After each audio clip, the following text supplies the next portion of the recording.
Hello and welcome to this week's Neumann Update. I'm Alexis Lomax. Starting with the number one thing on everyone's mind is how this election is playing out. We have now reached the third day post-election day and ballots in some states are still being counted. The state of Georgia, Nevada, Pennsylvania, Arizona, Alaska, and North Carolina remain crucial to the trajectory of who will win presidency. All these states are still in the process of being counted as we speak and even doing a recount. The latest update as of 3 p.m. still calculates Joe Biden at 253 electoral votes while Trump has 213. Joe Biden has now taken the lead in Pennsylvania, mostly due to the Democratic mail-in ballots that are still being counted. Georgia, Nevada, and Arizona, but he has not been confirmed the winner of those states just yet. So with so much commotion going on during these days, we often forget to realize some of the other issues at hand, like homelessness and the ever-growing population in America.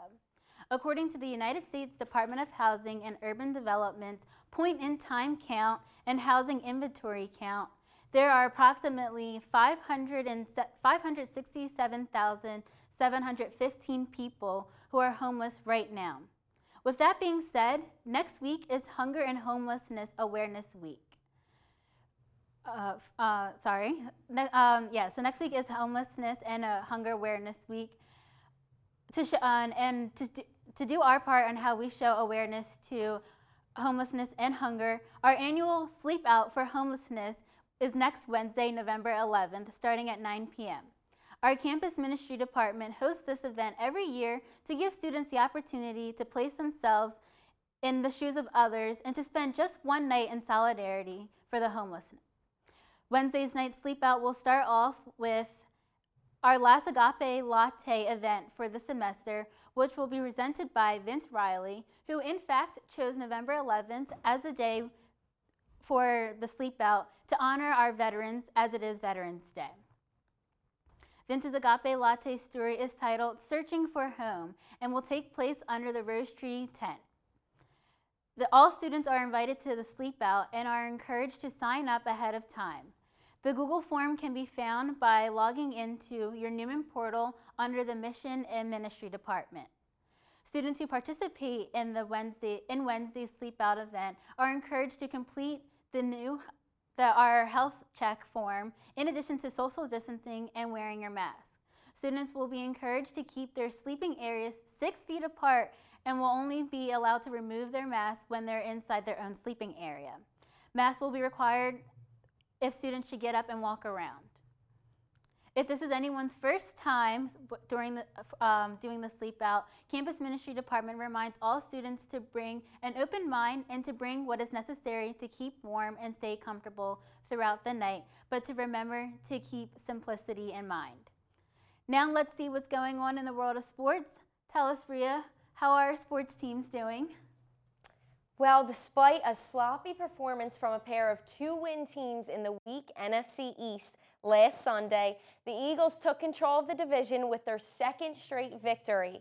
Wentz threw 2 interceptions and lost 2 fumbles, but his 9-yard touchdown pass to Travis Fulgham in the third quarter gave Philadelphia the lead for good, handing Dallas their third straight loss. The Eagles have their bye week this week, but no matter what happens, they will still be in first place heading into Week 10, even with a 3-4-1 record.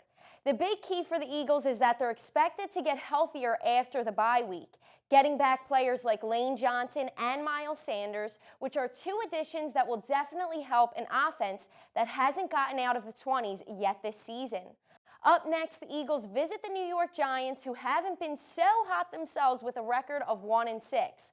We'll see how that plays out on November 15th. It does not sound like the Phillies, or many other teams for that matter, will be major players in free agency this winter, amid hundreds of millions of dollars lost. At least not quickly, and not the way they'd have been in a typical year. But pandemic or no pandemic, the Phillies need to fill out their 2021 pitching staff. They already have a hold on one of baseball's better 1-2-3s with Aaron Nola, Zach Wheeler, and Zach Eflin, but few others positioned to help in an integral way next season. The Phillies still have the rights to Sir Anthony Dominguez and Victor Arano and have just recently completed their Edgar Garcia trade with the Tampa Bay Rays, acquiring 20-year-old right-handed pitcher Rodolfo Sanchez as the player to be named later. The Phillies don't have much of a choice. They need to add fresh pitchers to the roster, and if they do choose to go as cheap as they did in the bullpen for last season, with all minor league deals aside from Tommy Hunter, they may be set to suffer the consequences again in 2021. We sure hope they choose wisely. Despite playing 13 fewer games in the 2019-20 season, the Flyers finished with 7 more points than their output in the 2018-2019 campaign. The Flyers ended up at a record of 41-21-7 with 89 points in over 69 games, making the biggest jump of any NHL club. Head coach Alain Vignol's system welcomes defensemen to push the puck and join the play. With this tactic in action, Flyers blue liners scored 44 goals, which has been recorded second most in the NHL from that position. We saw some of the Flyers' key players shine bright on the ice, giving the team a great advantage. Ivan Provorov's growth into a power play quarterback was a huge development for the Flyers. The 23-year-old led all NHL defensemen in man advantage goals while finishing with 16 power play points after amassing 12 over his first 3 seasons with the club. Unlike in 2018 and 2019, the Flyers dictated play significantly more often in Alain Vignol's system, which allowed them to play less defense and ended up surrendering the NHL's fewest shots per game. The last time the Flyers yielded the league's fewest shots per game was in 1975, when they gave up only 25 shots and went on to win their second Stanley Cup. Fans can only hope this history repeating itself will suit this team for victory in the upcoming 2021 season. Already just a few days after Daryl Morey's introductory press conference, big-name trade rumors are now circulating for the Philadelphia 76ers. Is the James Harden buzz realistic? Might the Sixers make a play for Drew Holiday, whom several contending teams are looking to pursue? Could they be in the mix for Victor Oladipo or even Chris Paul? Many of these hypotheticals sound fantasy, and some of them surely are. However, these Sixers do not carry much supply of potential trade assets besides Ben Simmons and Joel Embiid. Tobias Harris and Al Horford's hefty contracts are unattractive, especially in the wake of a season in which neither could help the Sixers manage a playoff win. There are, however, plenty of possibilities for Morey. Josh Richardson, a solid 27-year-old player who can help a team on both ends of the court, could potentially bolster a trade package. Matisse Thybulle and Shake Milton are promising young players, and with the Sixers owning 5 draft picks, which is the most in the NBA, perhaps a high second-round selection or 2 could seal a trade down the stretch. On Thursday, the National Basketball Players Association confirmed that the organization has tentatively approved a start date of December 22nd for the upcoming 2021 basketball season. The NBPA has also confirmed it had agreed to a reduced length of a 72-game regular season. So don't worry, basketball fans, you are now just 47 days away from your next fix of hoops action. Now let's kick it over to James for what he has in store this week on Shock Factor.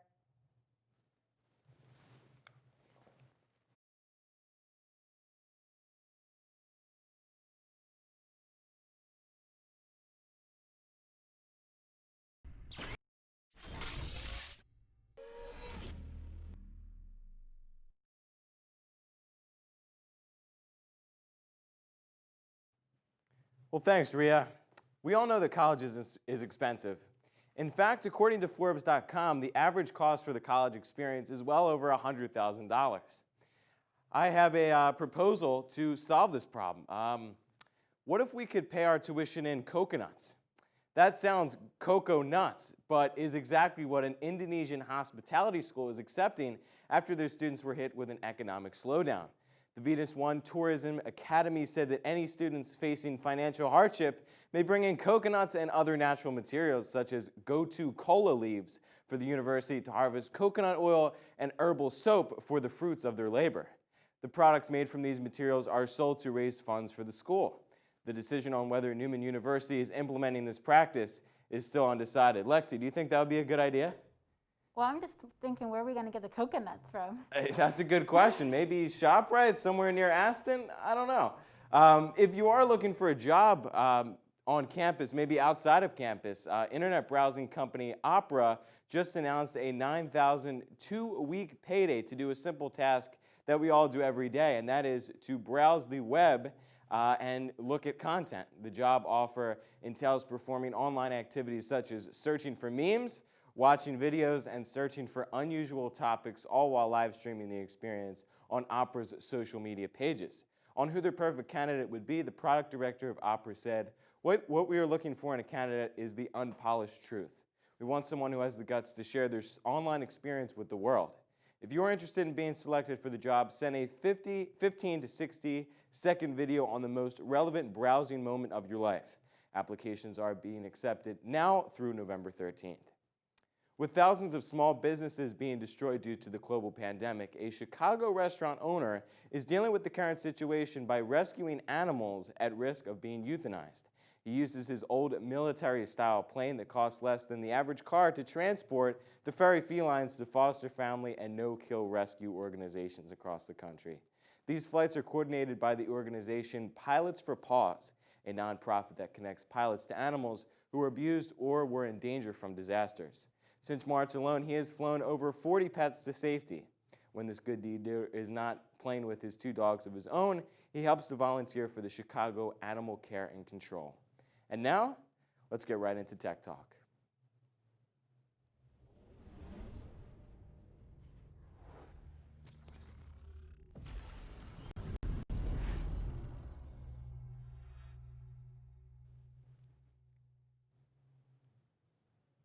Designed by engineers at Disney's research division with the help of robotic engineers from the University of Illinois and California Institute of Technology, Disney has designed a human-like robot that has revolutionized the world of robotics and artificial technology. While it does look something out of my nightmares, this new robot can imitate human facial movements, such as blinking, eye tracking, and subtle head gestures. A sensor is located in the chest area covered by a shirt that alerts the robot to turn and face the person in front of it, shifting from direct eye contact to rapid eye movements. It moves slightly up and down to imitate human breathing. Disney is hoping to use these for animatronic characters at their theme parks, but hasn't officially stated what this technology will be used for. This hasn't been the first time since Disney has designed these crazy robots. In fact, in 2018, they revealed plans for a stickman robot that could impressively perform backflips in midair, high enough for a human stunt performer with his arms over his head. How do you handle rejection? Let's go to Amanda, where she tells the groundbreaking story of Caitlin Kirby and her positive turnaround on a negative experience.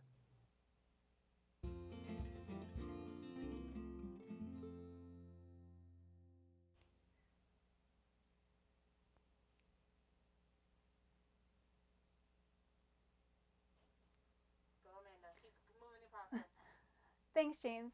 Has your news feeds been filled with nothing but politics and rants recently, which have made your smile start to fade? Well, these stories should help rejuvenate that positive light of yours as we enter the weekend.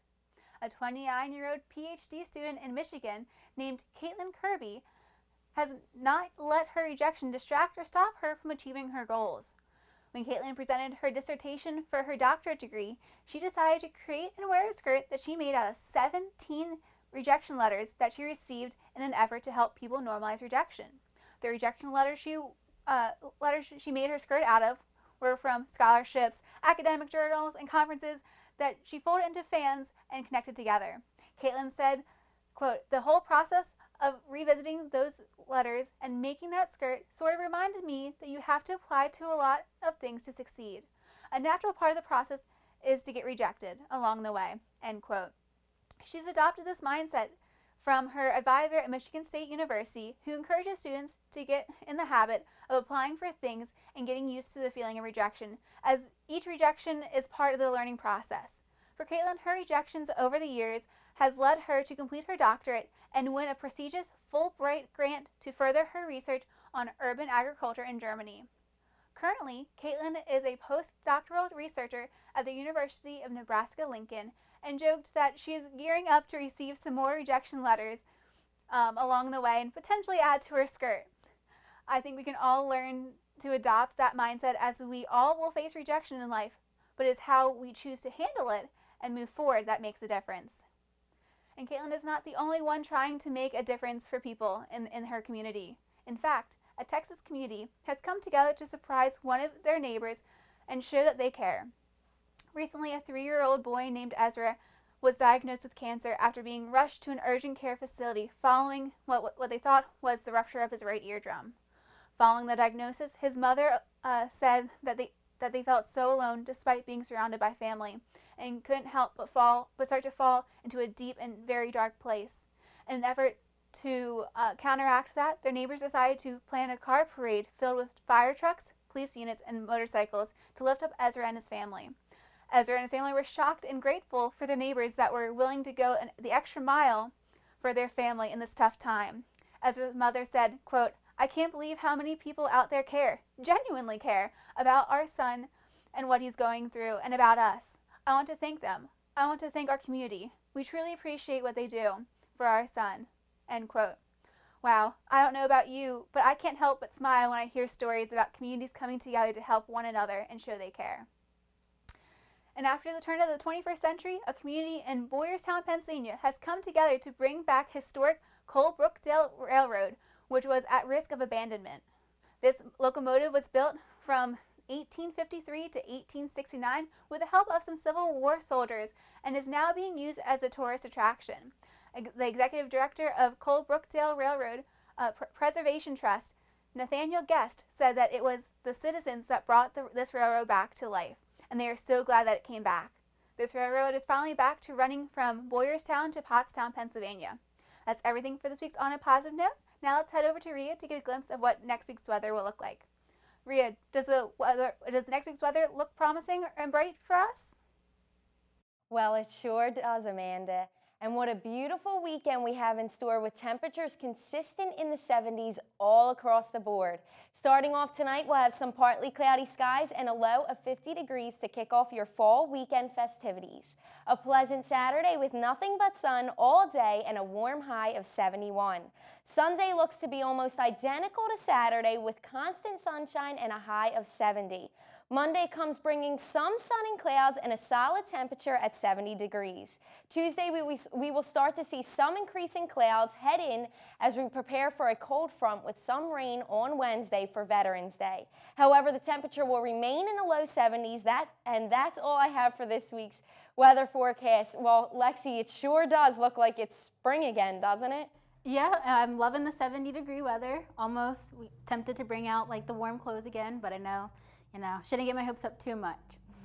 Moving forward to next week's look ahead. For any students expecting to do an internship next semester, a friendly reminder from the Career and Personal Development Office that December 28th is the last day to get all your internship stuff in to get approved.